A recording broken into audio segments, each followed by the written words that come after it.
Star Wars only, I don't know what the fuck your problem is. What's up, Star Wars fans? Star Wars Only here, and we're going to do a Let's Talk Star Wars, where basically I answer your guys' questions on the community tab, and since I messed up the audio for last time and I didn't get enough questions on the community tab, I actually put up something on my Instagram as well. I do that from time to time as well, so got a lot of questions, and I'm really looking forward to talking about this stuff with you, so let's get into it. The first question is from the Mad Commenter. He asks, would you rather have sex with C-3PO or R2-D2? This is like the best first question ever. I'm so glad so many of you like this.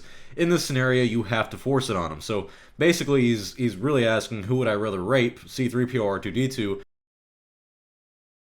APYT, do you think boycotting Episode 9 is going to make a difference?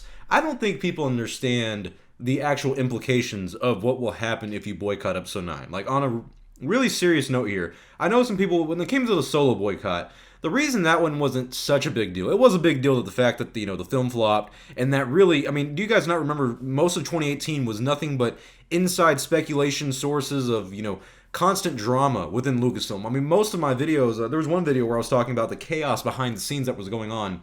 Because you had inside sources saying, hey, we have 9 films in productions. You had other sources that are saying, actually, we're canceling everything. And then Lucasfilm came out and was like, actually, no, that's a lie. And then Disney came out and said, no, actually, we are stopping everything. And it's only going to be Episode 9. So it was a lot of chaotic news. And remember, 2018, they also announced, not the Rian Johnson trilogy, but they announced the Game of Thrones creators. They were getting their own Star Wars films. There was a lot of crazy news going on. And that all came to a halt because of the flop of Solo, a Star Wars story. Now, if you look at Episode 9, if that does not do well, if that doesn't, I've said constantly, I think it's going to make $1.5 billion with a B.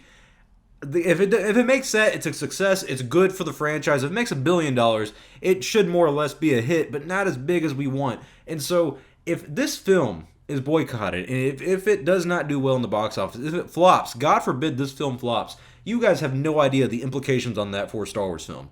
Because that would be, they expected Solo, a Star Wars story, to flop. Don't forget the rumors and the inside sources that were coming out before that. The marketing for that film was different. The film came out in May, and we didn't get a trailer till the Super Bowl, which is this Sunday, and last year was in January as well. So that's, it took it a while to get the marketing going for that. So the idea was different with Solo. They expected that one to be they expected the film to not do as well as the other ones, but this one, everything's riding on Episode 9. So if this thing flops, holy shit. I don't even know what the future of Star Wars is going to be after that. I mean, all I could say is, hey, they're going to take a long break. If they're going to be smart and business savvy, I mean, if Episode 9 flops, I'm pretty confident you could expect Kathleen Kennedy to jump ship. Either she would retire or they wouldn't renew her contract. I think if she was smart, she'd probably retire. And my speculation with her is what she's going to end up doing is Episode 9, end that on a good note. In her case, end it on a good note. Let's say it does well. And then the last Indiana Jones movie is probably going to be her final film. And the reason I say that is because she's working with Steven Spielberg again, and she would also be working with her husband. And if you look at Kathleen Kennedy's career, Indiana Jones is kind of like her baby in a way. She's worked a lot of stuff like that. Yeah, if Episode 9 is a flop, expect a lot of change for Star Wars. I really think people are underestimating the implications of that happening. Max Ark asks, best Spider-Man cartoon series. I don't know, man. I can't remember all of them when I was a kid. I wasn't a big fan of the show. I was a bigger fan of the movies. Emperor Palpamines asks, let's say Episode 9 ends with both Rey and Kylo dying, sacrificing each other or something like that. How would you feel? It would definitely be interesting if they both went out. It depends on how they execute it. Because theoretically, it sounds great. It sounds like a really bold move where it's like, wow, both of the main characters, and at this point, where a lot of us are interested more into Kylo Ren than we are to Rey, it would be very interesting to see that happening. And it would kind of be like, hey, well, maybe she's not such a big Mary Sue after everything's said and done. She's dead. So that would be kind of interesting. But I would feel pretty shocked, honestly. But it depends on how they execute it. There's a lot of things that sound good when you think about it, and sometimes they're just not executed right. And so that's how I feel about that, honestly. Big Mantum, if I'm saying that right, he asks, is Rian Johnson trilogy happening? No. At the moment, here's what I could say on that right now, is that Rian Johnson's probably working on the script, he's probably working on the ideas and the writing for it, and Lucasfilm has probably told him, hey, we're still going to do that, but just wait on that for a little bit. We don't have a set date. Take your time. We'll come to you when we need it ready and everything. So it's probably happening eventually, but right now, It's not official. It's a lot of the behind the scenes stuff that's probably happening. It really it really depends on episode 9.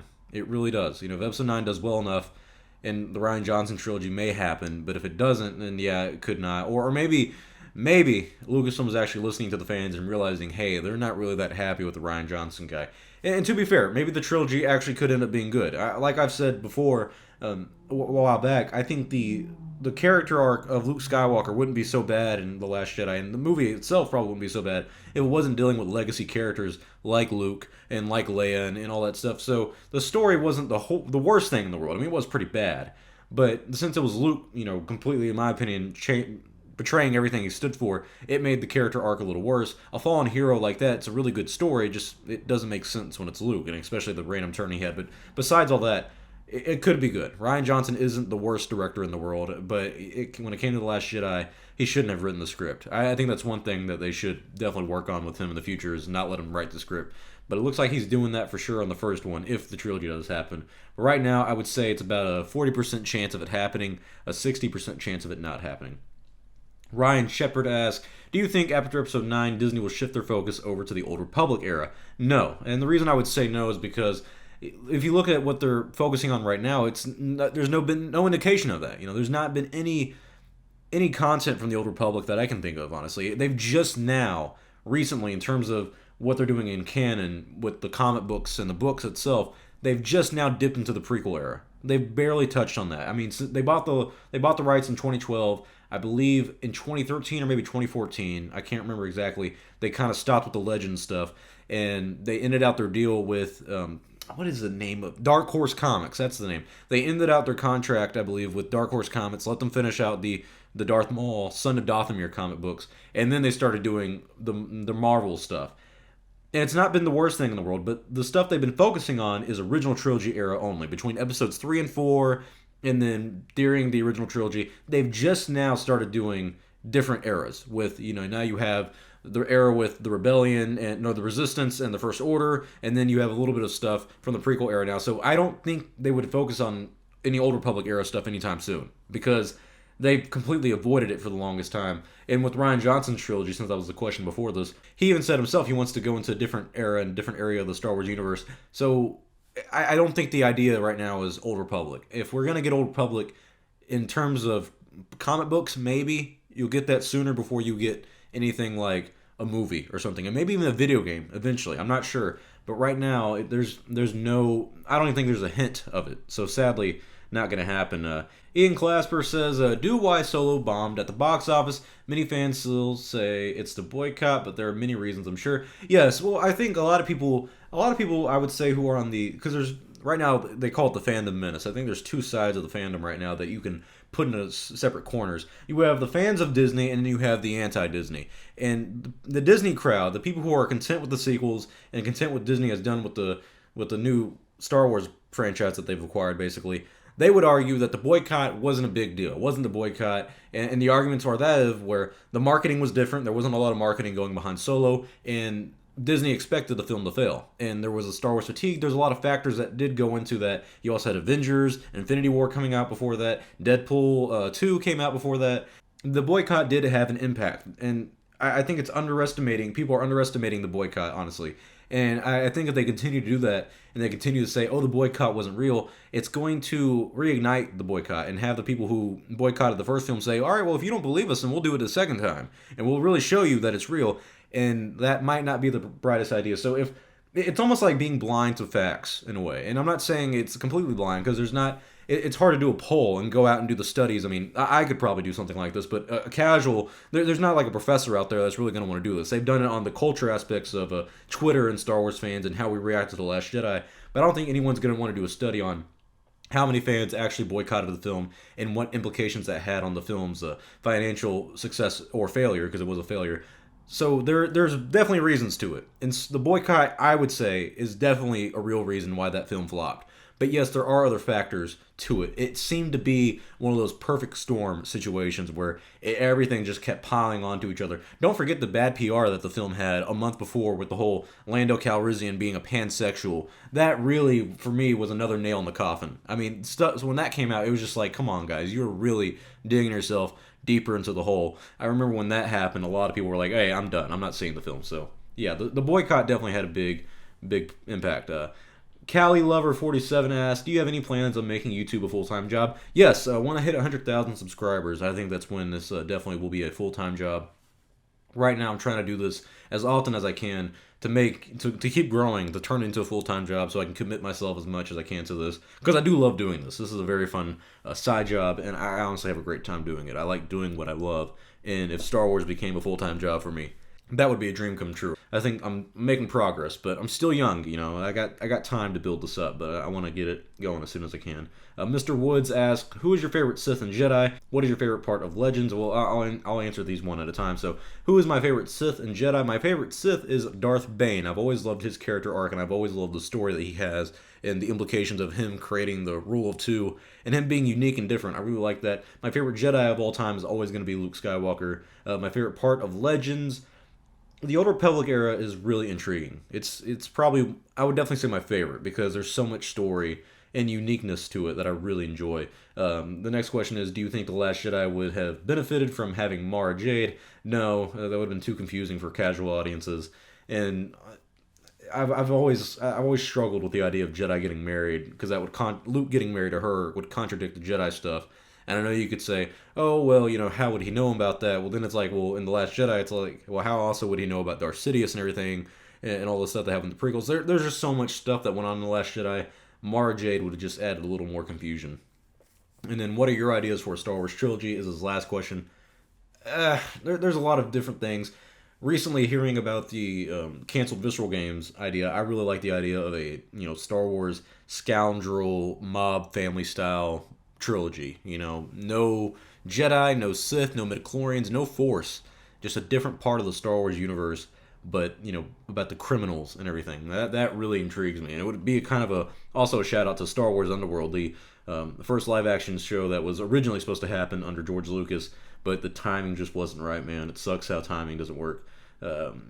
Treemon, I believe as I say it, he says, are these droids we're looking for? Yes, they are, my friend. Mark G asks next, I've been watching your channel since the day you've uploaded your first video. When are you going to do a face reveal?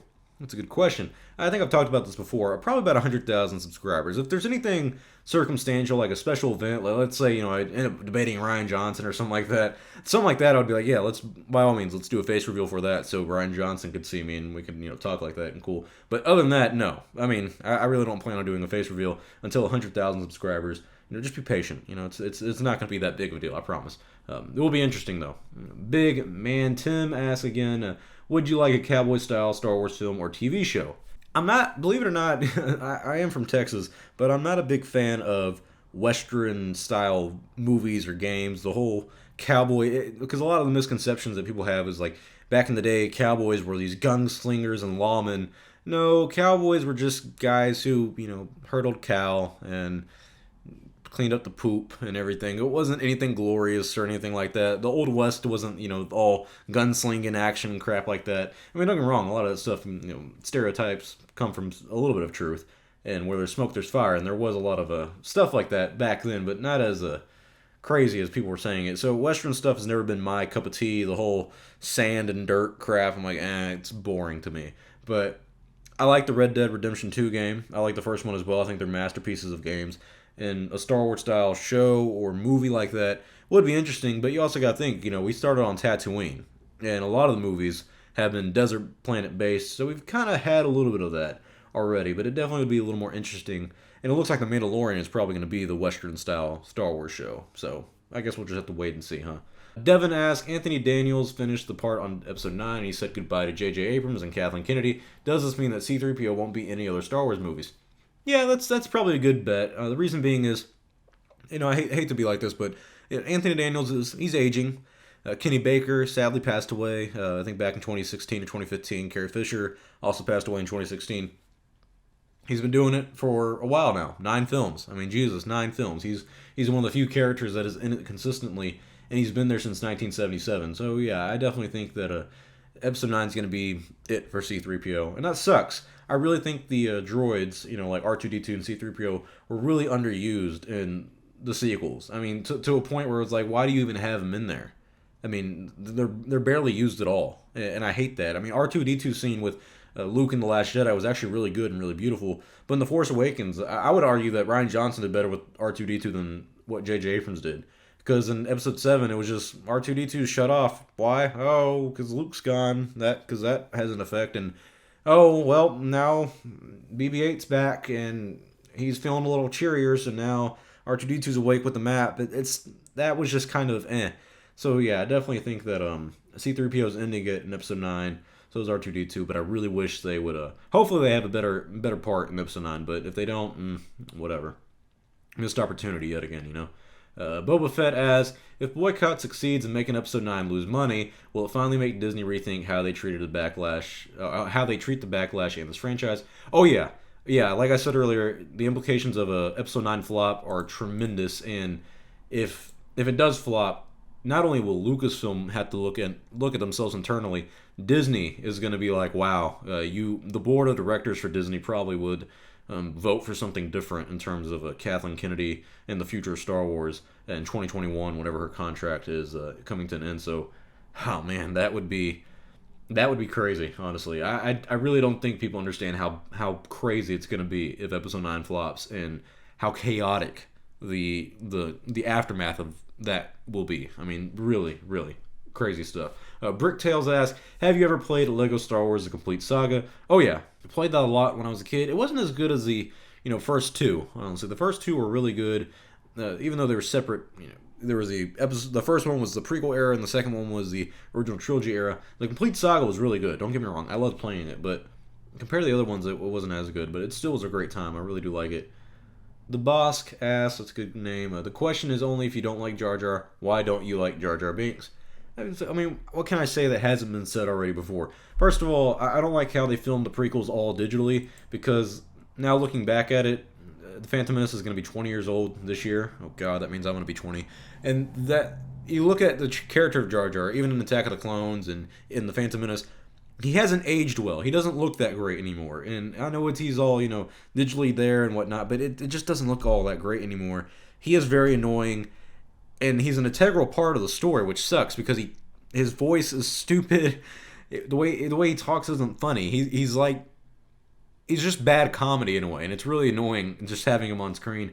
I'm not as annoyed with him as I used to be. I mean, I am still. It's just I'm so used to him now, where it's like, okay, it's Jar Jar. I know what to expect now. So yeah, I don't like Jar Jar. He's not funny. There are parts in the movie that are added with him in there that don't even add to the story. I mean, the part where there's he's at the pod race and he's helping Anakin's little ship, his pod racer thing, and the animal in front of Jar Jar farts, and Jar Jar says "P-Usa," and I'm like, George, why would you put that in the fucking movie, man?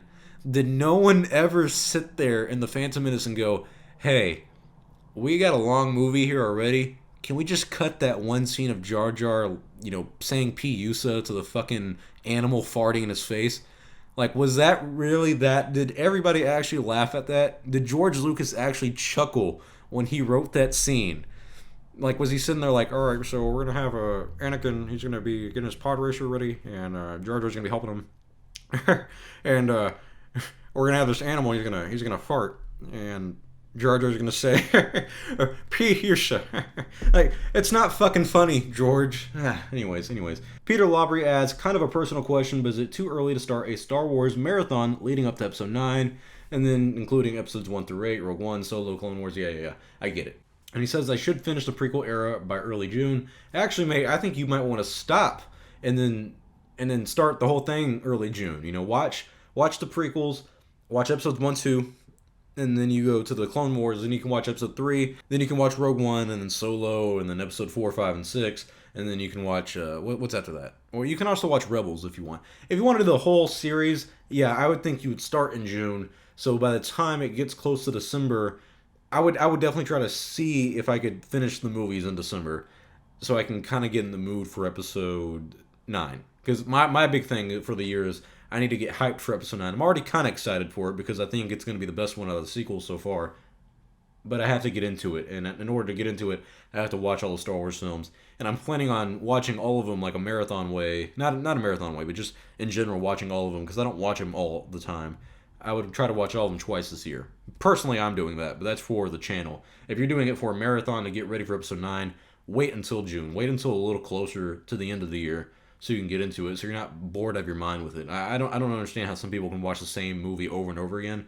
I can do that with Star Wars, but not all the Star Wars movies, you know? Fat Joe asks, if we got an HBO Star Wars show, what do you think the story would focus on? Well, I mean, probably what we're doing now, The Mandalorian. If it's HBO, there's a lot of different things they could do. Like I said earlier, they wanted to do a Star Wars Underworld show. If you don't know what that was going to be about, it was going to be about different stories in the Star Wars universe, different characters. You know, like one episode would be about like Anakin, the next one could have been about Qui-Gon, and the next one would have been about Palpatine and like this woman that screwed him over. A lot of different stuff. Even Leia was going to have some arcs in there as well. So it definitely would have been interesting, and I think that would have been the HBO style Star Wars show that you could have expected. But like I said, timing wasn't right. Silver Shack asks, best Star Wars comic. Right now, I'm loving The Old Republic. I'm reading that one right now, the epic collection of The Old Republic, and it's really good. Really good. I like that so far. 99 Sky Guy asks, do you think John Boyega is funny on Twitter? No, I don't really pay attention to his Twitter that much, and I don't really agree. Well, not say agree. I don't really find his sense of humor that funny. Do you think he's the right type of actor to play a scared ex-stormtrooper? I think more serious and darker undertone would fit Finn very well. What are your thoughts about FN 2187? Yeah, Finn, John Boyega is a good actor. I think people underestimate his acting skills. He's a really good actor. But his character in episode 7 was pretty decent, except that he forced the humor in, too many times. The part where he's like, who's in charge, Phasma? I'm in charge, yeah. And it's like, that's not funny. Like, it's just not. And there's a lot of parts in episode 7 where he is the comedic style character, and it's just not landing. A lot of the lines he said just they weren't that funny. So I definitely think that he should have had a little more serious of a role. Episode 8, he was also just a buffoon the entire time. He didn't really have much of an arc until the end, and where he was going to kill himself to save the rebellion. It's like, oh, okay, well, finally he's being a little selfless. He's been selfish the entire time. Now he's caring about others. All right, this is a bold way to end his character arc, and I think that's cool. Good, fine, fair enough. And then Rose comes in and fucks it up. Finn was another missed opportunity. I like the bromance that he had with Poe Dameron. I'm not talking like sexually. I'm just saying that in general, I like the friendship that Poe and Finn had from the start. And I really wish I could have seen them go to the Canto Bight planet instead of Finn and Rose. But that's just my personal opinion. Planet We Took asks, do you think naming episode 9 From the Darkness because it would make the sequel names into a sentence? The Force Awakens, The Last Jedi From the Darkness. No, because that would just, that sounds interesting in thought, but in practice it would be horrible. I mean, I don't think anybody would really be that fond of it. I know I wouldn't be. I'd be like, wait, why is, he's awakening the last Jedi from darkness. Is Rey awakened from the darkness now? Like, what the hell? It just, I don't know. It wouldn't, I wouldn't like it, for one. But watch it happen and me be pissed off. Crocodile Key Productions asked, what is better, ARC Trooper or Commando? I don't know, buddy. They all died in the end, didn't they? So, I mean, does it matter? I'm kidding. I just don't. I'm not a big lore fan like that in terms of comparing them up. Gustin Johnson asked, how would the sequels be if you made them? If I made them? Oh, wow. It'd be a lot different, that's for sure. I would try to focus more on Luke's Jedi Academy and not even Luke himself as a character, but just him kind of, passing the mantle on to a new generation or something like that. And there's so many different directions I could go with it. It's really hard to just come up on the spot and be like, yeah, what's my idea right now? I really can't give you a story right now. I mean, I guess it would be like a final confrontation with the Sith or something, but he already defeated the Sith, so it's like, really, where can you go with it? Maybe a big battle with the Mandalorians instead, kind of avoid the Jedi versus the Sith kind of thing, but maybe he's rebuilding the new Jedi Order with the Republic, and the Mandalorians come in, and Luke's like, we can't get involved, and his students are like, nah, let's go do it. I don't know. There's so many different ways you can go with it, and that would just be a copy of the Old Republic story, so that'd be kind of unoriginal, honestly. Elemental Jedi asks, Star Wars versus Dragon Ball Z in terms of popularity. Definitely Star Wars. I know a lot of people like Dragon Ball Z. A lot of the guys in my high school liked Dragon Ball Z, and I grew up watching it. I think Dragon Ball Z kind of fell off for me after the Frieza saga, because the Frieza arc was really cool. The whole story, I really liked that. But then after that, it's the same thing. It's a new character. He's more powerful and just different. And then they spend the next 5 episodes powering up. Vegeta's mad at Goku for some reason because he's not as good. But then Vegeta and Goku had to team up. and now they're with like Lord Beerus and whatnot, and I love his character. I think he's really cool. Dragon Ball Z, though, is not as popular as Star Wars. I mean, Star Wars is by far more popular than Dragon Ball Z. You're going to find a lot more people who know what Star Wars is compared to Dragon Ball Z. And you also have to consider that, it's different terms of... they're popular in different parts of the universe. They're both popular in different parts of the world. I think Star Wars is more popular in America. Dragon Ball Z is probably more popular in some of the Asian countries, even though Star Wars is, not popular over there. They're not really big fans of Western culture stuff like we are. And I think Star Wars, though, is a lot more popular in places like Europe than Dragon Ball Z would be. So definitely Star Wars. But that's just my personal take on it right now. I'm not the biggest Dragon Ball Z fan, so I don't know how big the culture is and big the community is for that. I am a big Naruto fan, though. I really loved Naruto when I was a kid. And I have, like, all the manga and everything. And I'm actually rewatching a lot of it on Netflix for some reason. But, yeah. David Clint asks, thoughts on Battlefront characters possibly showing up in Episode 9. Maybe the actor whoever thinks is Thrawn. Could be Shriv. It would be cool to see Lucasfilm using all their resources. Not really. I don't think anyone would know who the Battlefront 2 guy is. I mean, he wasn't even an interesting character. He was just the only good character from the Battlefront 2 campaign because the rest of the Inferno Squad was a god-awful story and bland characters that no one cared about. So I definitely don't think they'll pull that in. Richard E. Grant is the actor you're talking about, though, and people thought he was going to play Thrawn. I don't think he is playing the guy from Battlefront 2, though. He's talked about his character being new as well, so I definitely wouldn't bet on that.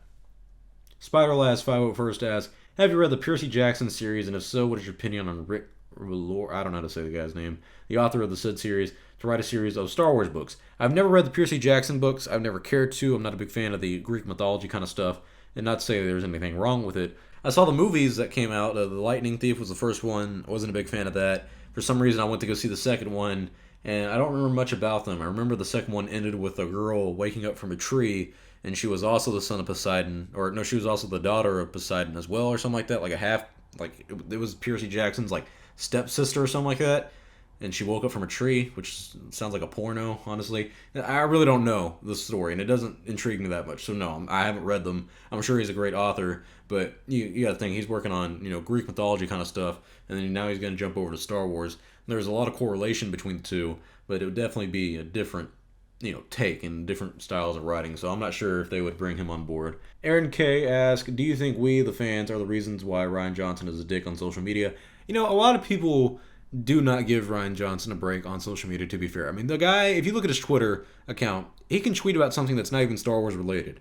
And you're most likely going to find people in the comments giving him shit about it. And he's probably getting tagged every day from people giving him shit about Star Wars. And so some of you, he has every reason to be. Some of you are like, I hate him and what he did so much with the movie. He deserves to get shit on every day for the movie that he made. And I agree that I don't like his movie, but, I mean, leave the guy be. So, yes, I can see from his perspective on why he wants to defend himself, because he's tired of all these people that are paying attention to him, in a negative way. It's not like me of looking at him saying, hey, I don't like the movie you made, but I'm not going to come out and just give you shit all the time and tag you on Twitter and say, you made a horrible movie, and I'm not going to reply to everything you tweet. Some people do that, and that would really annoy Rian Johnson. It would annoy anybody, and people do that to me. So I can't imagine how much he gets, because I have a small channel. He made a big movie, and a lot of people didn't like that movie. So I understand that he could be frustrated and annoyed by Star Wars fans, and Star Wars fans need to realize, hey, we should probably just back off and not be such an ass, or not be dicks to the guy the entire time. But his response hasn't been that great either, and his response has incited more people to come out and troll him and just be rude to him. So it's all like an avalanche. It starts with a little snowball, and it just keeps building and building and building and building, and then you get what happened to the Solo film. Thanos asks, do you think we'll ever see Delta Squad again in canon in either a Republic Commando 2 or anything else? I think they were in the Clone Wars show. So, again, though, if you're saying again, maybe. Maybe in Clone Wars Season 7, actually, sooner than you think. In terms of Republic Commando 2, I don't think so. I remember there were talks at a time. I can't remember if it was under LucasArts or EA. If I was a betting man, though, I would say EA. I remember reading some of the reports about an Imperial Commando. It's kind of being a sequel to that, and there probably could have been a cameo in there. But other than that, no, I don't really think there's a a big chance of that happening at all, actually. So that kind of sucks, but hey, I mean, the game was really good, though. Republic Commando, I really like that.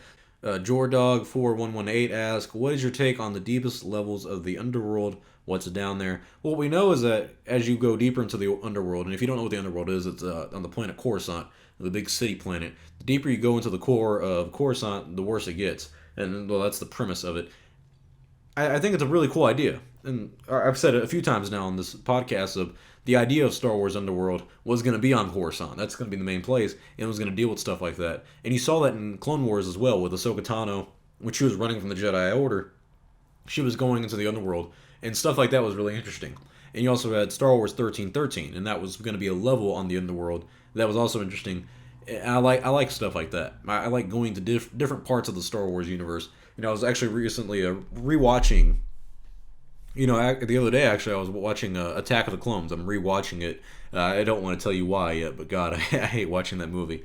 But I'm doing it for a certain video.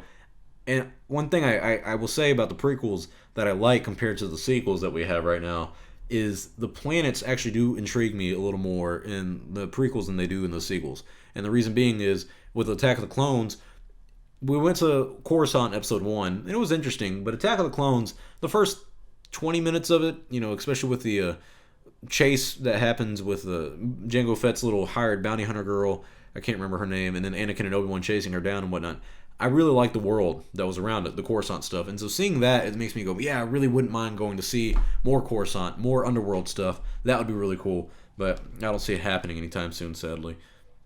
Ask Fruit Loops, that's a funny name, asks, would you rather be a mechanic in the Star Wars universe or Imperial Infantry?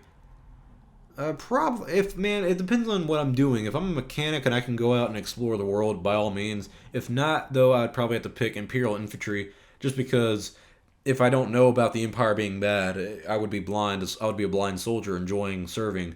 If I do know about the Empire being bad, then I can turn on them and kind of help the rebellion out by being inside and work my way up through the ranks. I don't know. I wouldn't really want to be serving the Empire, though. I'm not really a big fan of working for an authoritarian government like that. C.R. Allen asks, what do you think will happen in Clone Wars Season 7?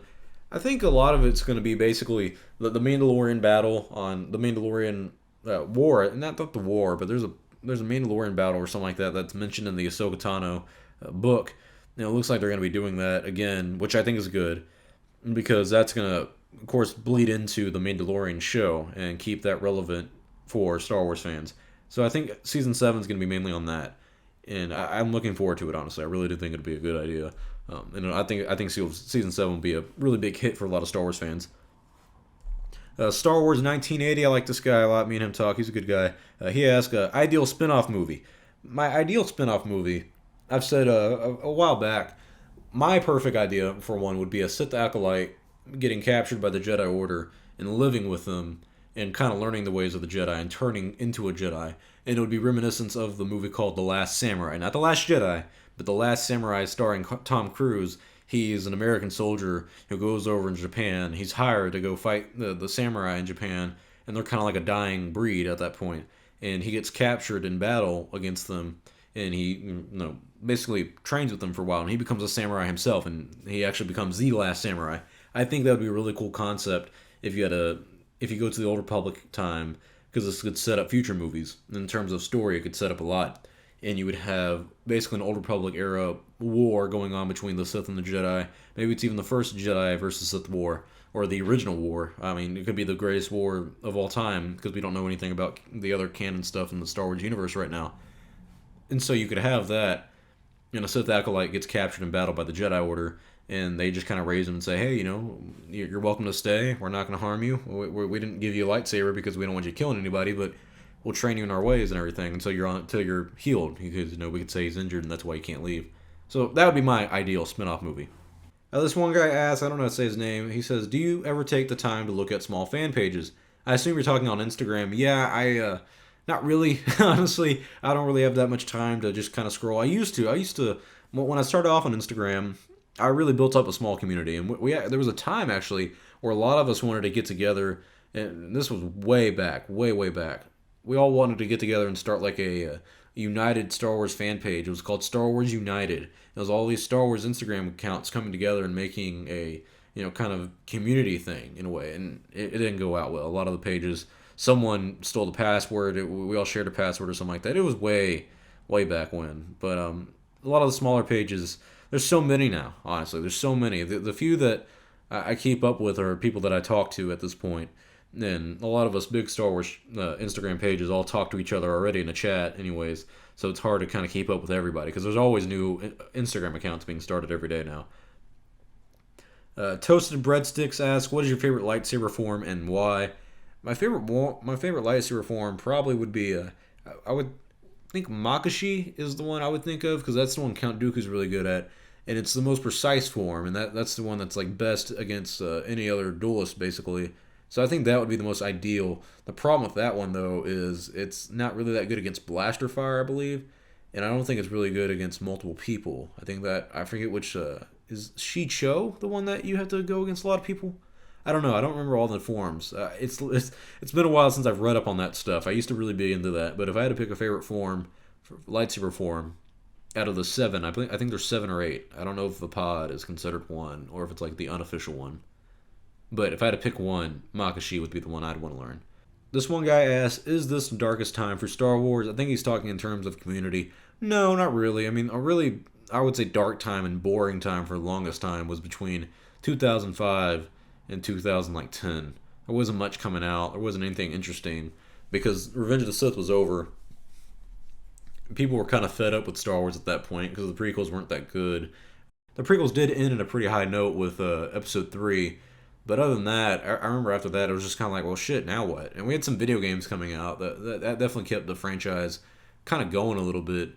But there came a point where, right before Disney bought, where it really didn't feel like Star Wars had any idea where it wanted to go. The Clone Wars show was good, but other than that, it was like, well, what's next? And then we got some rumors about certain things. So it's never been perfect. The Star Wars history has always been, a lot of people nowadays think it's horrible now, but they don't really remember some of the stuff that happened back even when Lucas was president that they'll probably be turning a blind eye to, and that's fine. But yeah, no, it's not the darkest time, but it definitely is one of the darkest. If it may be the darkest, but the only reason I'm saying it's not right now is because 2019's here, and this is going to be, in my opinion, a better year. 2018 though was really bad. I will not deny that. I think 2018 was probably the worst year for Star Wars fans in a very, very long time. This guy named Adam PIV asks, "In your eyes, how great would it be to get a new Troydarian character in The Mandalorian?" That'd be kind of cool, I guess. The only thing I didn't like about them in the episode 1, the only thing I didn't like about it in episode 1 was that it was like, oh, they can't be tricked by Jedi mind tricks? That doesn't make any sense, but whatever. Anyways, sure, why not? New characters in general would be nice in Mandalorian. I'm looking forward to that show, actually. Caden Baseball asks, "Do you think they will tie in the Chosen One prophecy for episode 9? If so, how?" If they try to tie it into episode 9, they would basically have to say either Kylo Ren or Rey was the actual Chosen One, because it makes no sense how Anakin can be the Chosen One, but he didn't really bring balance to the Force until the end of episode 6. But then it's like, alright, well, did he really bring balance to the Force, or was it Luke? And then it's also like, well, did they really bring balance at all? Because, it's kind of obvious that the Jedi died, and the Sith the dark side rose to power again. And so then the question is, what is balance to the Force? The prophecies are really confusing. I don't think George Lucas really thought it out too well from the beginning, but whatever. K-Dora15 asks, "If you became in charge of Lucasfilm, what would you do?" I think I get this question a lot. First thing I would do is I would make a Kenobi standalone film starring Ewan McGregor, right after episode 9, of course, and have that released in, let's say, 2021 or 2022 or something like that. And then whenever that's done, I would look at the fans and say, all right, shut the fuck up for a minute and let me think. Because I would be like, hey, I gave you what you wanted. This is what you wanted, and I gave it to you. So now let me go think of something I want to create and a new trilogy that I want to do. And I probably would want to do an Old Republic era or something like that and do something different. And in 2023, I would end the contract with the EA and find a new game developer to go for. And I'd also fire a lot of people from Lucasfilm. Anybody who's giving a lot of shit to the fans and, calling them misogynist and, saying, oh, they're man babies for not liking the new films and stuff. I would let those people go. And I would definitely tell the Star Wars fandom, hey, I'm not going to tolerate that. I don't want my employees and my customers debating each other like that and having arguments. I'd rather avoid that. So I definitely have a there'd be a lot of change. That would definitely be the first thing, a lot of change. But I'd want to make a film that the fans could really enjoy and be like, hey, I gave you what you wanted, so shut the hell up for a little bit. Let me go work on my thing, and I want to add something new and creative because I don't want to just recopy the original trilogy. I don't want to focus on that all the time. I want to go make new magic into the Star Wars universe. I want to go create something different and make a new story. So that would be my goal. That would be my goal if I became Lucasfilm president. Jose asks, Knights of the Republic 1 versus Knights of the Republic 2. He says, KOTOR 2 all the way. Right now, man, I'm about to say the first one's better. The twist at the end was pretty great. Overall, I think the first one is really interesting. The second one's nice because it's more Sith, and I like that. So, I don't know. Personally, right now, though, I'm playing the second one again, actually. The first one, so far, is my favorite, though. Andrew Harris asks, the part of Star Wars you were most excited for. Man, it's always hard to say what I'm most excited for this year because the Clone Wars Season 7 is probably my least excited thing, and I know a lot of people are going to get mad at me for that, but I'm not that excited for that because it's like, alright, well, I've already seen the Clone Wars a lot. I already know about a lot of that, and I know how it's going to end. The second thing I'm most excited for is the Episode 9 because I'm not really that excited for it after Episode 8, but I am most excited for The Mandalorian. That's what I'm looking forward to the most because The Mandalorian, it's like, well, it's the first live-action show. I don't know where it's going to go. I don't know how it's going to end. And there's so many possibilities with it. Episode 9, the reason I'm more excited for that than I am the Clone Wars is because, like, I also don't know how that's going to end. And it could be really good. I think it's going to be really good. And it's completely creative freedom towards J.J. Abrams right now. And I think that's something that we've all wanted for a while, where it's like, Episode 7, we know that Kathleen and other people were kind of having an influence on that. And when I've done a lot of research into this stuff this past year, especially for that documentary that I made, the behind-the-scenes stuff for Episode 7 isn't as ideal as they would have liked it to be. None of the movies really, except for, actually, no, not a single movie, has been executed as perfectly as Disney and Lucasfilm would have wanted. They've all had behind-the-scenes trouble, which is common for movies, yes, but never this common. I mean, even look at the Marvel movies, they've gone a little more smoothly, and there's plenty of movies that go really smoothly behind the scenes. So I definitely think with Episode 9, JJ being in control, that makes me more excited for it than it would Clone Wars Season 7. The Mandalorian, having Jon Favreau write it and produce it, having Dave Filoni direct it and produce it, and having Kathleen Kennedy even involved in it, stuff like that makes me go, alright, this is what I want to see, because this is the future of Star Wars right now. I can guarantee you, if Episode 9 is a hit or miss, that'll change the future of the movies, but the TV is set in stone. And TV is guaranteed the future, at least under Kathleen Kennedy. She's playing her cards safe right now, where it's like, alright, well, yeah, if the films aren't that good, let's say Episode 9's a flop, well, yeah, so be it, fuck it, we knew that was going to happen, but look at The Mandalorian, look at the Cassian Andor show, look at Clone Wars Season 7. I've done really good for Disney doing that. That's what Kathleen Kennedy could say. Yeah, the shows right now are what I'm looking forward to the most, because that is truly going to be what determines and what is the future of Star Wars at the moment. So that's what I'm most excited for, is seeing the Mandalorian show and how that goes. Con Doyle asks, what do you think of DICE renewed attempts to improve Battlefront 2? A lot of people have told me to go back and play Battlefront 2 and that it's been improved. Well, I've seen a lot of updates.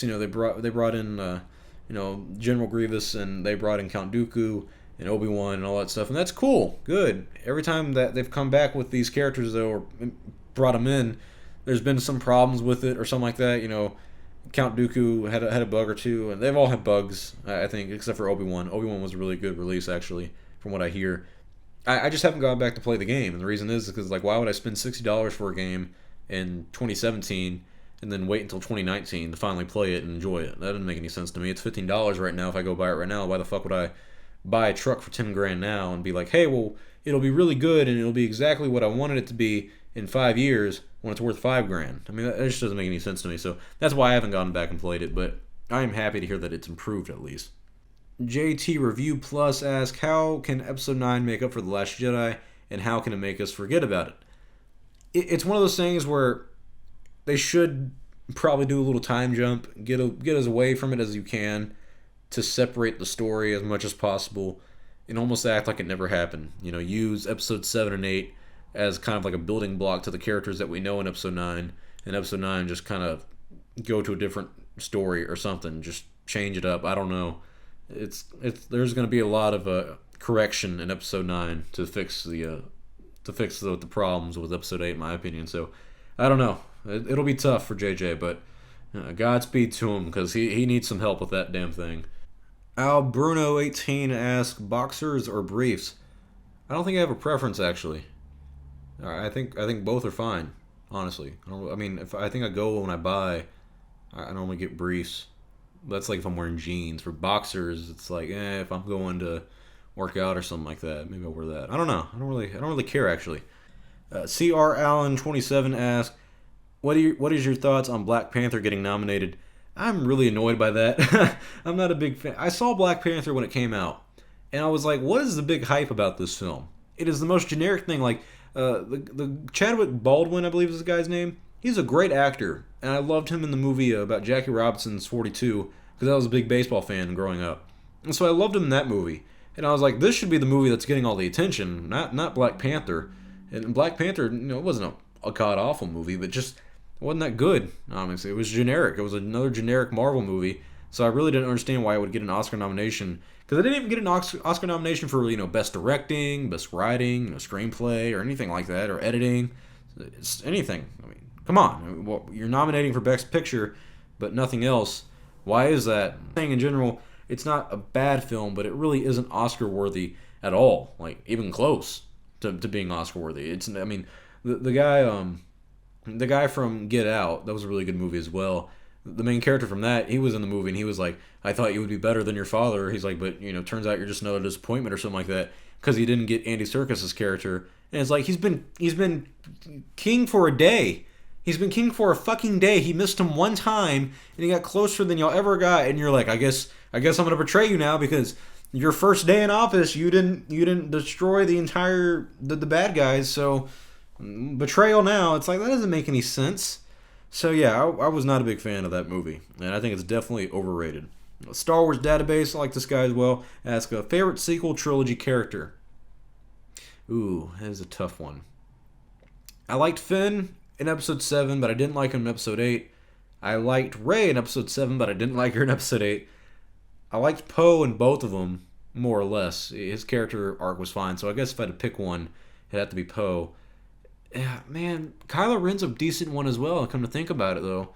In episode 7, I feel like his character was a little thrown off with the mask reveal. That was kind of annoying. But episode 8, despite not liking The Last Jedi, really made you like Kylo Ren just a little more. Ben Solo, whatever you want to call him. So if I had to pick, I definitely would say my favorite character in the sequel is Kylo Ren. Or Poe Dameron. One of those two. But definitely one of those two. Well, that is all the questions for the day, guys. I hope you guys enjoyed this long Let's Talk Star Wars that we had. Every time I try to do as many questions as I can and give you my honest take on the current state of Star Wars.